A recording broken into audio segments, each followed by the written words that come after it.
இன்று 1500 ஆண்டுகளுக்கு பின்னால் ரசூலை பேசப்படுகின்றன, ரசூலை புகழப்படுகின்றன, ரசூலின் நேசர்கள் வாழ்ந்து கொண்டிருக்கின்றார்கள். அதெல்லாம் ஆச்சரியம் அல்ல, அதெல்லாம் ஆச்சரியம் அல்ல. கியாமத் நாள் வரையும் ரசூலை புகழக்கூடியவர்கள் இருப்பார்கள், கியாமத் நாள் வரையும் ரசூலை பாடக்கூடியவர்கள் இருப்பார்கள், ரசூலை நேசிக்கக்கூடியவர்கள் இருப்பார்கள். நான் அதை விட ஆச்சரியமான ஒரு விஷயத்தை சொல்லவா? நான் அதை விட ஆச்சரியமான ஒரு விஷயத்தை சொல்லவா? மதீனத்துல் முனவ்வராவில் நாயகம் ஸல்லல்லாஹு அலைஹி வஸல்லம் அவர்கள் சபை சஹாபாக்களோடு நாயகம் அமர்ந்திருக்கின்றார்கள்.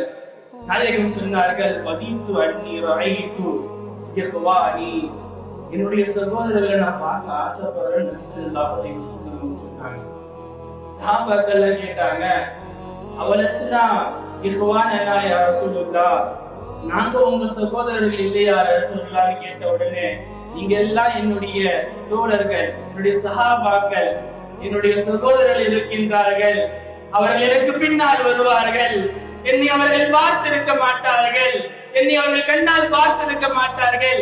என்னை ஏடுகளில் பெற்றுக் கொள்வார்கள், என் மீது ஈமான் கொள்வார்கள் என்று சொன்னார்கள். அந்த சகோதரர்களை நான் பார்க்க ஆசைப்படுகிறேன் என்று சொன்னார்கள். நாம் எல்லாம் நாயகத்தை ஆல ரசூலுல்லாஹ் ஆல ரசூலுல்லாஹி ஸல்லல்லாஹு அலைஹி வஸல்லம் என்று தான் படித்திருக்கின்றோம். நாயகத்தை பார்த்தது கிடையாது. ஆனால் நாயகம் எங்கள் நெஞ்சில் நிரம்ப இருக்கின்றார்கள், எங்கள் கல்வியில் நிரம்ப இருக்கின்றார்கள். அந்த ரசூல் நம்மை பற்றி பேசியிருக்கின்றார்கள்.